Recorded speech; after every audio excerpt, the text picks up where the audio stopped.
Bismillahirrahmanirrahim. Assalamualaikum warahmatullahi wabarakatuh. Alhamdulillahirabbil alamin. Wassalatu wassalamu ala asrofil anbiya'i wal mursalin wa ala alihi wa sahbihi wa sallim ajma'in. Rabbis shrahli sadri wa yassirli amri wahlul 'uqdatam min lisani yafqahu qawli. Rabbana anzilna munzalan mubarakan wa anta khairul munzilin. Rabbana hab lana min azwajina wa dzurriyyatina qurrata a'yun waj'alna lil muttaqina imama. Amin ya rabbal alamin. Monggo Mas Elan duduk di sebelah sini aja supaya enggak menutup jalan. Atau duduk bareng saya di sini, Ta. Alhamdulillah, bapak-bapak, ibu-ibu, mas-mas, adik-adikku, Allah karuniakan kita semua untuk bisa hadir di majelis yang insya Allah penuh barokah, yang insya Allah pahalanya berlipat-lipat untuk kita semua. Amin ya rabbal alamin. Semoga kita sampai di Baitullah. Semoga kita bisa menggenapkan rukun Islam. Apa itu?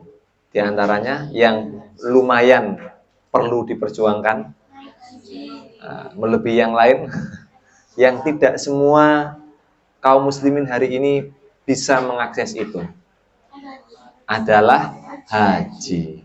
Ya, semoga Allah pertemukan kita di haji. Semoga Allah pertemukan kita di Baitullah. Semoga kita dikaruniai Allah kemauan, kesempatan, kesanggupan untuk bisa umrah juga. Amin ya rabbal alamin.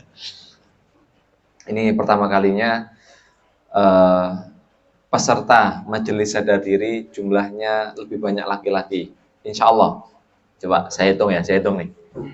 1, 2, 3, 4, 5, 6, 7, 8, 9, 10, 11, 12, 13, 14, 15, 16, 17, 18, 19, 20, 21, 22, 23, 24, 25, 26, 27. Nah, Fatih sama Bila saya hitung. Cek menang. Ya, tadi berapa berarti? 27. Nah, yang perempuan 1, 2, 3, 4, 5, 6, 7, 8, 9, 10, 11, 12, 13, 14, 15. Alhamdulillah.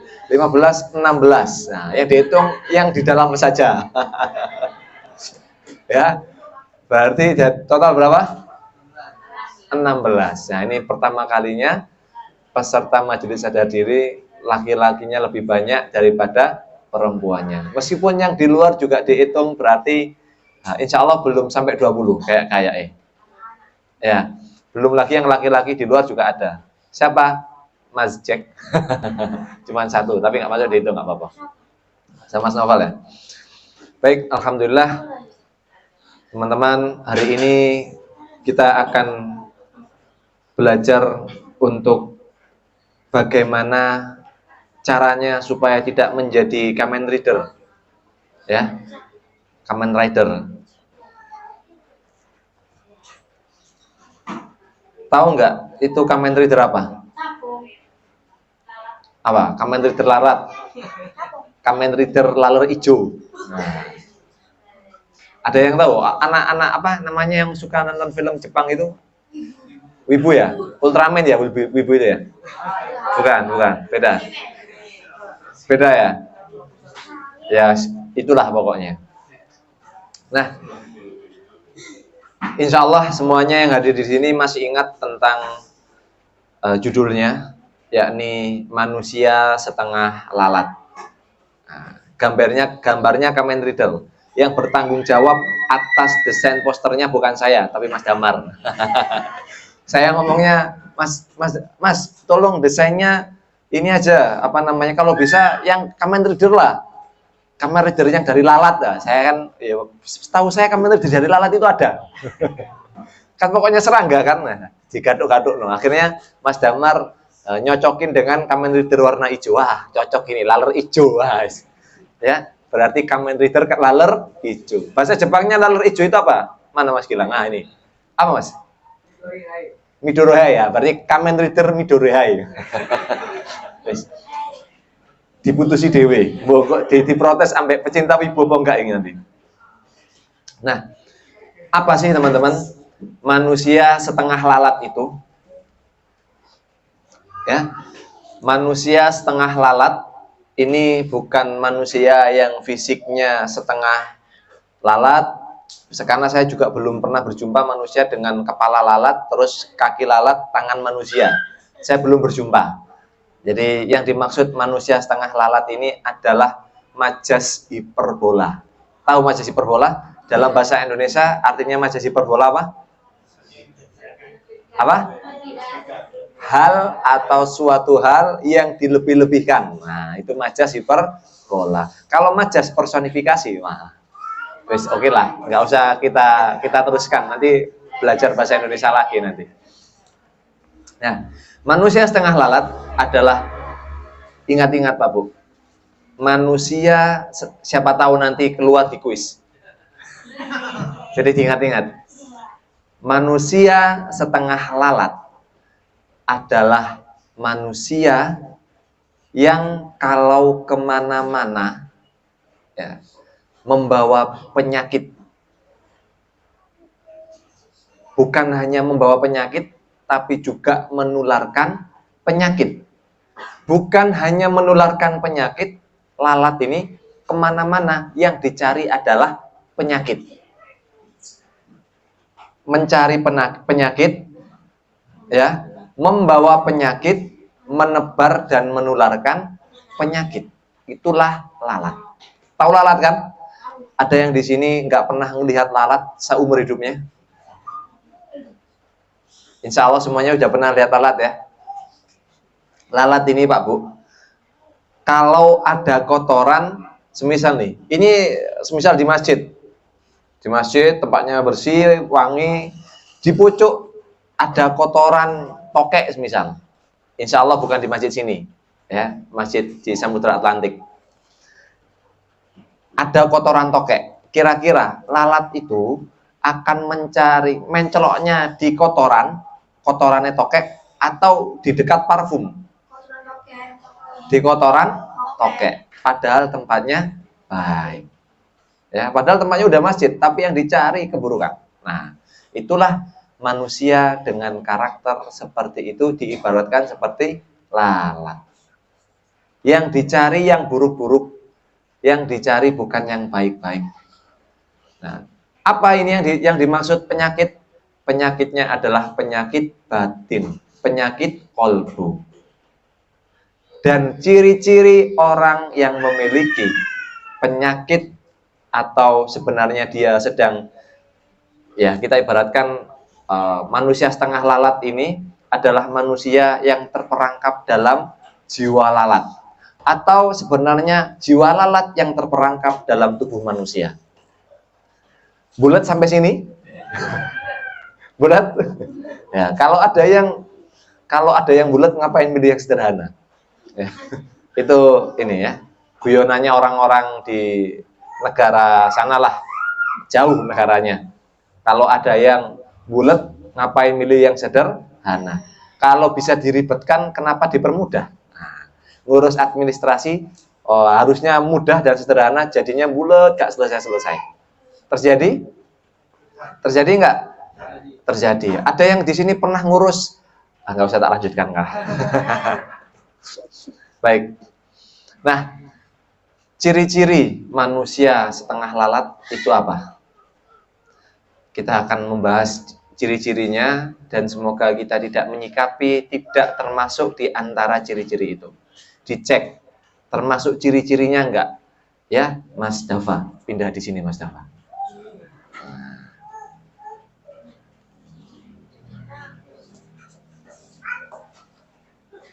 Alhamdulillah. Ya. Mas Fatan di situ, Mas Dava di sini, nggak apa-apa ya? Nggak apa-apa Mas ya?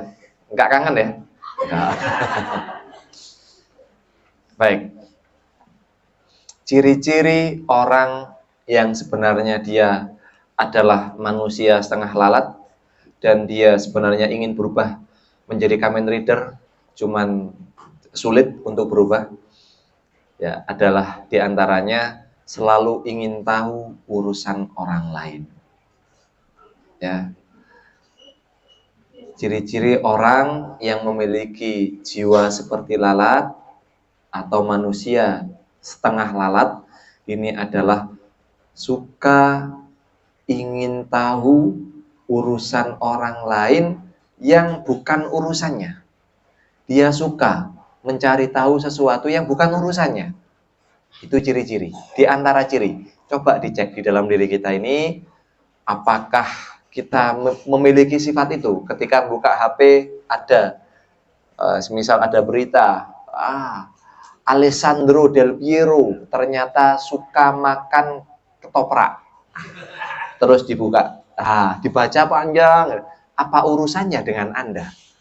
Coba dicek lagi, kira-kira kita termasuk dalam itu enggak? Ya, terus kan biasanya di HP itu kan sekarang ada biasanya berita-berita notifikasi muncul, semisal Paijo Bogerman, ya, ternyata dia menikahi dengan mahar sandal jepit. Anda kira-kira kepo enggak dengan berita seperti itu? Kepo enggak? Kepo ya, alhamdulillah. Semoga bukan termasuk sifat manusia setengah lalat. Ya. Di HP dibuka, jebret. Apa artis yang paling viral hari ini, yang isunya paling viral? Siapa? Sambo. Sambo itu bukan artis, ya. Ya, saya bahas artis saja lah. Ya. Kita main aman, ya. Kita bahas artis. Ya. Muncul. Gak wani ngomong, soalnya khawatir ketahuan. Jadi diplesetnya Sambo. Cek koyok memperhatikan sesuatu yang ini, yang berat-berat. Kalau yang jawab apa semisal artis yang viral itu namanya apa sih? Yang hari ini viral itu siapa sih namanya artis itu? Sadulkan semisal.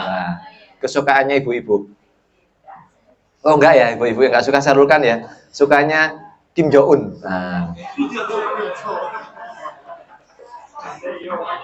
Sukanya Lee Min Ho. Apa siapa? Santeyong. Itu menu makanan atau nama orang, Pak? Oh, pelatih bola. Oh iya. Saya kurang paham. Baik, kembali ke HP, Pak Bu. Saya megangnya HP bukan laptop. Kecuali kalau ada yang mau siap berkontribusi HP, HP. Laptop di sini fadol untuk umat. Insya Allah. Nah, tapi kayaknya kalau HP keribetan ya, ngetiknya gini. Berarti apa namanya, Pak? Tap ya, tap. Ya, tap-tapan. Kayak pencitraan aja, meskipun nggak kena di peta. Ya, dari luar HP, dari belakang, tap. Ternyata nang tengah-tengahnya di HP. Ya. Cek ketok kah? Keren. Nah, ini ide bagus, Mas Media. Tolong sediain ya. Tolong besok sediain buat pencitraan. Tab, meskipun rusak, meskipun mati nggak apa-apa, nanti tengah-tengahnya ditaruh sini ya. Kakek tak toko jopo. kayak tab. Branding masjidmu udah ngangkat nanti. Baik. Tadi selalu ingin tahu urusan orang lain itu bukan sifat yang baik. Apalagi ingin tahu urusan orang lain yang dimana kita tidak ada hubungannya terhadap hal itu. Itu yang pertama. Yang kedua, suka mencari keburukan orang lain. Gumar atau sangat suka, sangat menggilai. Ada berita-berita heboh muncul di berita. Seorang kepala RT ternyata dia suka. Oh, enggak, judulnya saya rubah, saya revisi. Heboh. Nah, biasanya kan gitu ya. Heboh. Kepala RT di dusun Suko Manunggal ternyata dia suka apa semisal? Suka judi online. Nah, langsung ya semangat untuk mencari tahu. Apalagi beritanya Ustadz terciduk Ustadz sedang tidur di masjid diusir. Enggak ya, canda. Kalau berita-berita seperti itu yang buruk-buruk kita antusias. Tapi ketika giliran berita-berita yang baik kita kayak oh scroll kita aja kan ya. Ada berita sholawatan, scroll, anak sholawatan, scroll, cari yang lain. Hati-hati, kalau kita lebih suka terhadap sesuatu berita-berita buruk, jangan-jangan batin kita ini lebih banyak keburukannya. Ya, di medsos itu banyak pilihan, ada berita baik, ada berita buruk. Kenapa kita lebih suka milih berita yang buruk? Kenapa kita lebih suka berita-berita yang heboh-heboh yang buruk? Kenapa kita nggak milih yang baik-baik? Berita-berita baik kan juga ada. Tapi kenapa kok kita nggak milih berita-berita yang baik? Nah, hati-hati. Jangan-jangan di dalam batin kita ada keburukan. Bukan ada, tapi banyak. Na'udzubillahi min dzalik. Yang ketiga, suka ikut campur urusan orang lain yang bahkan semisal diri kita tidak tahu itu, tidak terlibat itu, nggak ada pengaruhnya. Ya. Suka ikut campur urusan orang lain yang bahkan semisal diri kita tidak ada di situ, tidak ada masalah. Kita nggak ada di situ itu nggak masalah. Contoh kasus, ada tetangganya berantem, ya, suami istri berantem. Nah, udah bilang mindalik. Insya Allah bukan suami istri di sini ya. Insya Allah suami istri di negara Afrika, ya. Berantem, suami istri berantem.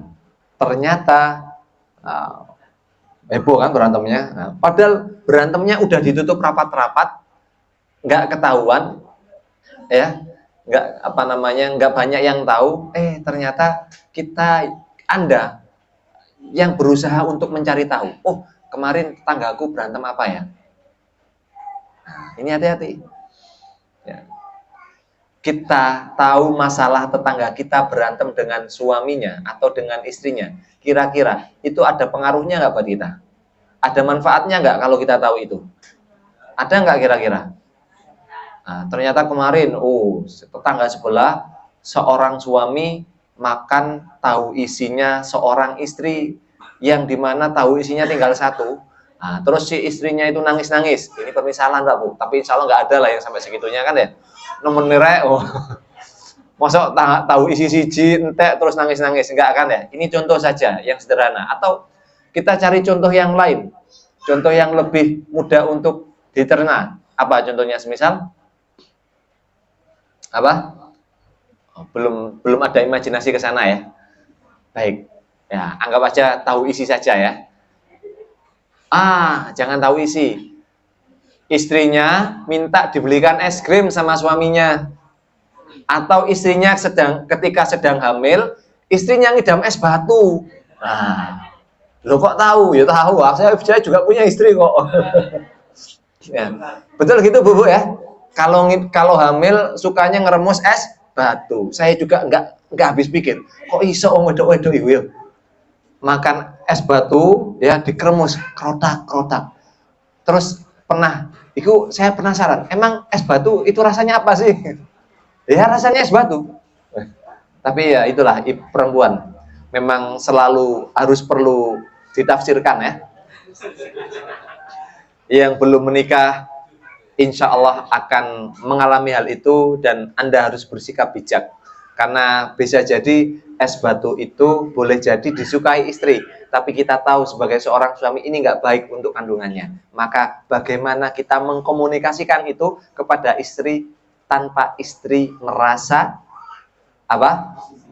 tersinggung. Ada tekniknya. Makanya belajar terus ya. Dikondisikan.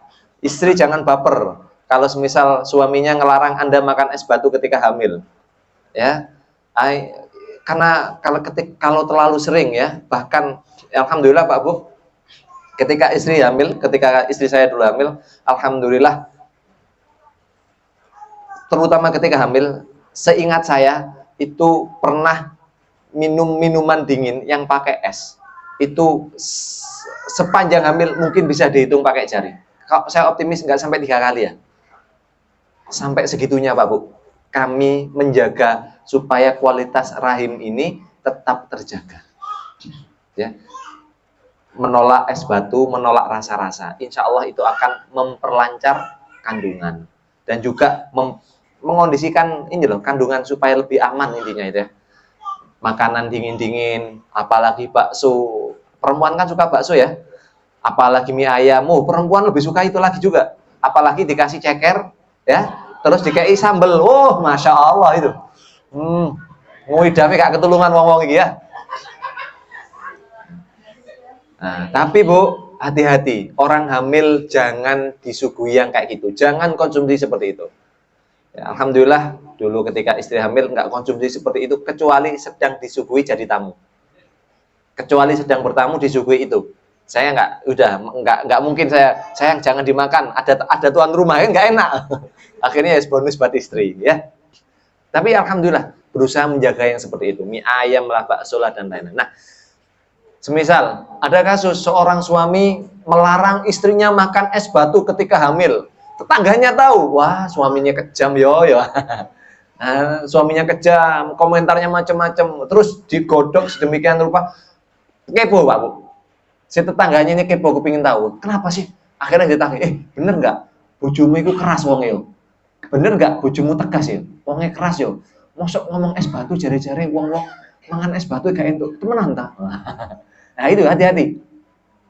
Berarti Anda sedang menjadi manusia setengah lalat. Suka mencari tahu sesuatu, ikut campur terhadap sesuatu yang bahkan kalau Anda nggak tahu itu nggak pengaruh di dalam kehidupan Anda, dan juga sebenarnya nggak pengaruh terhadap kehidupan orang lain. Apakah dengan Anda tahu bahwasannya tetangga sebelah Anda itu suka makan es batu di waktu malam, jam 1 malam, apakah akan ada pengaruhnya buat Anda? Nggak ada. Kalau nggak ada, maka tinggalkan. Ya. Nah, terus yang selanjutnya di antara ciri manusia setengah lalat adalah suka jika orang lain ikut membenci seseorang yang dia benci. Ya, hati-hati. Anda musuhan, Agus musuhan sama Agung. Ya, si Agung setiap ketemu orang menceritakan keburukannya si Agus. Nah, ini juga termasuk sifat-sifat manusia setengah lalat. Coba dicek apakah diri kita termasuk di dalam situ. Minta tolong ditutup supaya nggak kalah sama hujan. Coba dicek di dalam diri kita, Pak Bu. Assalamualaikum Bu. Assalamualaikum Pak. Mau dapat hadiah Pak Bu? Mau kenceng ya? Alhamdulillah. Ya yang salah saya, karena ngomongnya nggak berapi-api, jadinya ibu-ibu ngantuk, ya kan? Ya. Yang salah saya, ngomongnya terlalu peran, sehingga bapak-bapak jadinya ngantuk. Wis, pokoknya sing salah sing maju pokoknya wis, gak apa-apa. Ya. Nah, di antara sifat-sifat lalat itu semoga tidak ada pada dalam diri kita, Pak Bu. Ini kelihatannya sepele, tapi ketika kita tidak bisa mengolah rasa ini, berbahaya untuk diri kita sendiri. Dan juga berbahaya untuk orang lain. Terutama ketika kita sedang membenci orang lain, hati-hati Pak Bu. Ini yang paling bahaya. Ketika kita membenci orang lain, kita ini akan secara otomatis suka menceritakan keburukan orang lain itu. Biasanya. Dan suka ketika orang lain juga ikut-ikutan benci terhadap orang yang kita benci. Betul atau betul banget? Ya. Yang pernah ngalamin siapa? Nah, semuanya kayaknya. Ya, semua dari kita kayaknya pernah mengalami itu. Ketika tidak suka dengan orang lain, kita rawan cenderung mengajak orang lain untuk tidak suka terhadap orang yang kita benci. Padahal orang itu nggak ada hubungannya dengan kita. Nggak ada hubungannya dengan masalah di dalam diri kita terhadap orang yang kita benci itu tadi. Kita ikutkan orang lain untuk terlibat. Nah, insya Allah majelis sadar diri hari ini nggak terlalu panjang, ya, supaya bisa lekas dapat hadiah. Kemungkinan sih ya mungkin baru insya Allah 1 jam lagi. Apa Bu, kepingin mulai ya? Baik, cara agar tidak menjadi manusia setengah lalat. Nah, ada nasihat dari Nabi Muhammad SAW, sebuah hadis yang diriwayatkan oleh Abu Hurairah. Min husni Islam al-mar'i tarkuhu mala ya'ni. Merupakan tanda baiknya Islam seseorang, dia meninggalkan sesuatu yang tidak berguna bagi dirinya. Itu tanda-tanda. Ayolah Bu, Pak, dicek di dalam diri kita ini. Kira-kira kalau kita melakukan sesuatu itu bermanfaat enggak untuk kita? Kira-kira kalau kita mengetahui itu bermanfaatkah untuk diri kita? Kira-kira kalau ada informasi yang seperti ini, yang seperti itu, kira-kira kalau kita tahu terhadap hal itu bermanfaatkah untuk kita?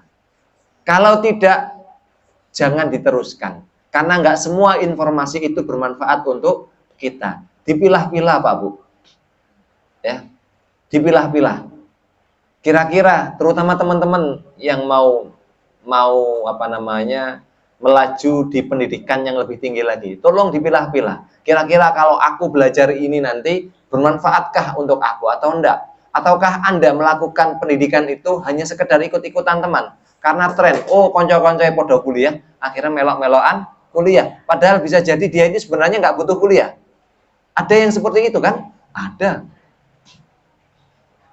Kuliah hanya untuk melok-melokan. Milih kuliah, milih jurusan, pilih-pilih juga.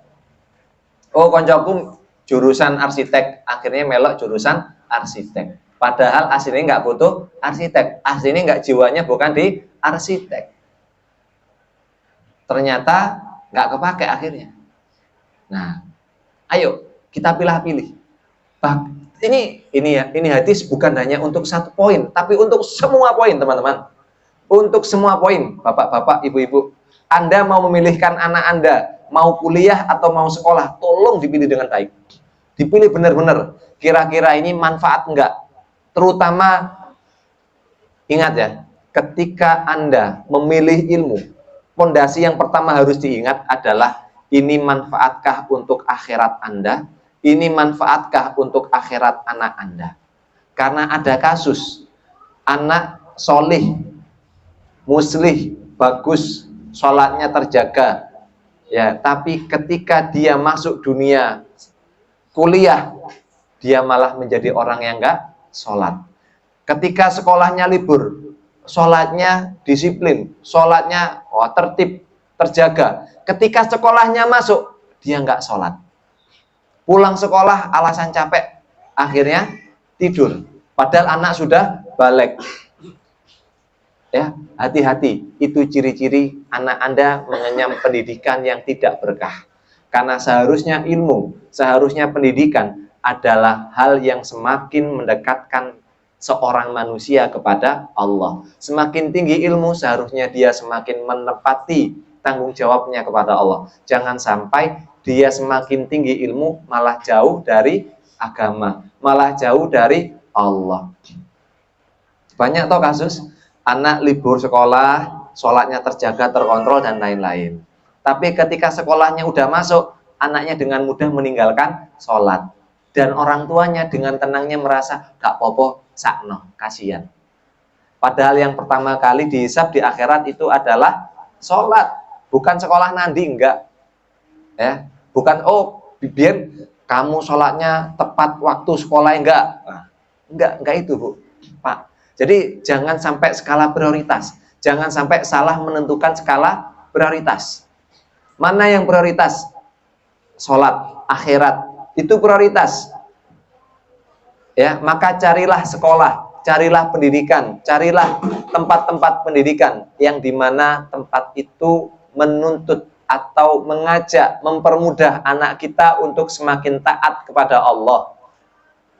Bukan malah membuat anak kita ini kecapean untuk beribadah kepada Allah. Capek terhadap aturan-aturannya Allah. Nah, ini kan juga butuh ilmu, Pak Bu. Ini butuh ilmu yang seperti ini. Hati-hati loh. Kalau Anda nggak mau capek di 14 tahun pertama anak Anda, maka Anda akan capek di 14 tahun kemudian. Ya, sulit ngandani anak sholat. Lebih baik hari ini Anda capek ngajak anak, mendidik anak sholat daripada nanti setelah 14 tahun Anda capek gara-gara perilakunya. Betapa banyak orang tua ketika anaknya masih kecil disayang-sayang, dimanja, ketika sudah besar menjadi musuh orang tuanya sendiri. Banyak enggak yang seperti itu? Banyak banget Pak Bu. Betapa banyak ketika masih kecil anaknya disayang, dielus-elus, tapi ketika sudah dewasa anaknya jadi anak yang mursal. Naudzubillahimin dzalik. Suka membuat batin orang tuanya terluka. Suka membuat batin orang tuanya terhina. Suka ngajak berantem orang tuanya, nggak berbakti kepada orang tuanya. Maka lebih baik Anda capek ketika anak Anda usianya masih belum balik. Ya, diajak sholat. Itu ilmu yang, terutama yang sudah punya anak, ini ilmu yang sangat luar biasa penting untuk anak-anak Anda. Pikirkan, ya jangan sampai kita menjadi manusia setengah lalat yang tidak bisa membedakan mana prioritas, mana yang bukan prioritas. Ya. Berpikirlah berkali-kali ketika anak ini hendak diarahkan kemana, dipondokkanlah, dimasukkan ke pendidikankah, dimasukkan ke sekolah lah, dipikirkan terus, dipikirkan ulang. Jangan asal milih. Ada ya kemarin ketika musim beberapa tahun yang lalu di sebuah masjid, tidak perlu saya sebutkan namanya, di sebuah masjid ketika musim corona waktu itu, banter-banternya corona, ada namanya sekolah online kan ya. Ya ada negatifnya, ada buruknya pasti. Ada sebuah masjid yang alhamdulillah waktu itu berhasil mengondisikan anak-anak supaya sholat 5 waktu di masjid. Ada, berhasil. Ketika waktu itu otomatis sekolahnya online, otomatis sekolahnya bahkan banyak yang libur. Berhasil Pak Bu, anak-anak sholat 5 waktu. Tapi ketika sekolahnya mulai masuk, naudzubillah min dzalik, anak-anak udah nggak mau sholat lagi, nggak sholat di masjid, dan bahkan nggak sholat meskipun di rumah. Nah berarti kan ini ada yang perlu dievaluasi Bu, Pak. Ini kan berarti masalah serius, berarti esensi pendidikannya gagal. Tidaklah layak disebut pendidikan ketika anak didiknya mengenyam pendidikan itu, dia malah semakin jauh dari Tuhannya, bukan semakin dekat dengan Tuhannya. Maka pikir benar Bu, pikir ulang ketika mau masukkan anak Anda di sekolah, beneran pikir ulang. Pilih sekolah yang benar-benar yang mendekatkan anak kepada Allah. Pilih sekolah yang benar-benar peduli terhadap akhiratnya anak Anda. Bukan sekedar urusan dunia saja. Sekolah mene lek kerja cek gampang. Nah, udah salah niat, ketika lulus juga nggak dapat kerja. Kesulitan ekonomi. Ya semoga bukan kita, semoga tidak terjadi di kita. Nah, di antara cara supaya kita tidak menjadi, ya, agar tidak menjadi manusia setengah lalat, Obatnya ada dua, Pak Bu. Di antaranya adalah meninggalkan apapun yang tidak ada manfaatnya. Tadi hadis Rasulullah Nabi Muhammad SAW, riwayat Abu Hurairah. Nah, terus yang kedua, meninggalkan apapun yang bukan urusan Anda. Pertama, meninggalkan semua hal yang tidak ada manfaatnya untuk Anda. Yang kedua, tinggalkan semua hal yang tidak ada urusannya dengan Anda. Terutama urusan akhirat Anda. Ya, itu dipilah-pilah. Wahai mas-mas, saya paham kok sebagian dari Anda masih banyak yang masih gemar membuang-buang waktunya untuk main game. Ya, saya paham itu. Ya, dari wajahnya kelihatan. Ketika saya ngomong game, langsung wah, matanya bergerak-gerak. Terus matanya tidak fokus ke saya, langsung kelihatan, langsung tahu ini. Ya. Meskipun kadang main game delik-delik, lek ono saya hilang. Pura-pura. Dipikir saya nggak tahu. Oke, saya biarkan dulu, Pak Bu. Nanti kalau ada waktunya, terutama yang sering di masjid pemuda nih, ya. Kalau ada orang ya, terutama kalau ada saya, biasanya teman-teman ini nggak saya sebutkan lah, adalah. Kalau ada saya, pura-pura fokus, apalah gitu. Tapi ketika sudah saya hilang gitu, langsung diganti. Ketika ada saya, aplikasinya ditutup, set, langsung diganti slide. Entah itu apalah, ya, desain lah, apa namanya, atau nulis lah, atau balesi chat lah, atau apalah. Ya. Tapi ketika sudah nggak ada orang, buka lagi, oh nanggung, mau ngatamin. Siapa itu? Adalah, ya, yang jelas bukan anak jenengan, Bu, ya. Baik, semoga yang sedikit ini bermanfaat untuk kita semua. Dua solusi untuk kita semua: meninggalkan apapun yang tidak ada manfaatnya. Dicatat, diingat-ingat, tempel. Meninggalkan apapun yang tidak ada manfaatnya. Yang kedua, meninggalkan apapun yang bukan urusan Anda. Ya, itu semuanya diulang. Pertama, apa? Yang kedua,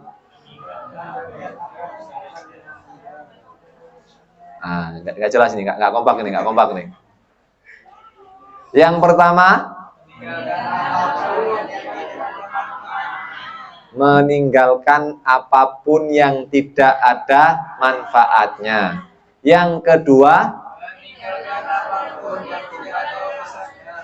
meninggalkan apapun yang bukan urusan Anda. Siapa ini? Siapa nih yang mau? Ada yang mau ngulang? Dapat hadiah tisu. Lumayan lah. Ini bisa tisunya dibawa pulang. Ayo, mau? Ayo, Pak Sabi. Ya tadi ngulang. Satu dan dua, ayo. Meninggalkan sesuatu yang tidak ada manfaatnya. Terus yang kedua, meninggalkan sesuatu yang bukan urusan Anda. Alhamdulillah. Benar. Dapat tisu baru. Dapat hadiah. Oh, hadiah ini ya? Oh, Masya Allah. Apanya nggak jadi tisu? Tisunya soalnya saya pakai. Baik. Semoga masih ingat, semoga dicatat. Terutama teman-teman ini. Ya, wabil khusus untuk tim internal masjid. Ya, ini wabil khusus ya. Wabil khusus tim internal masjid. Bab meninggalkan apapun yang tidak ada manfaatnya, tolong segera ditinggalkan, karena sebenarnya saya juga tahu. Ya, akan ada masanya kalau saya menentukan batas waktu, kok masih seperti ini ya, ada waktunya. Nah, untuk Anda yang tidak ikut dalam ekosistem masjid pemuda, akan ada masanya Allah akan menegur Anda. Beneran, ditegur manusia, ditegur guru dewe, iku cek mending. Tapi kalau yang menegur sudah Allah, wah, sudah pasti hidup Anda nggak akan tenang dan nggak akan enak. Ya, untuk tim internal segera tinggalkan yang tidak bermanfaat. Karena saya juga tahu, saya masih ngasih waktu. Ya, terus yang untuk ibu-ibu, bapak-bapak yang tidak ikut ekosistem masjid, segera juga tinggalkan yang tidak ada manfaatnya untuk Anda. Segera tinggalkan yang bukan urusan Anda sebelum ditegur oleh Allah. Baik, semoga yang sedikit ini bermanfaat untuk kita semua. Jika ada yang salah, itu murni datangnya dari saya. Jika baik dan benar, itu datangnya dari Allah. Kita tutup dengan alhamdulillahirabbil alamin. Alhamdulillahirabbil alamin. Alhamdulillahirabbil alamin. Astaghfirullahaladzim. Astaghfirullahaladzim. Astaghfirullahaladzim. Subhanakallahumma bihamdika asyhadu an la ilaha illa anta astaghfiruka wa atubu ilaik. Amin ya rabbal alamin. Assalamualaikum warahmatullahi wabarakatuh.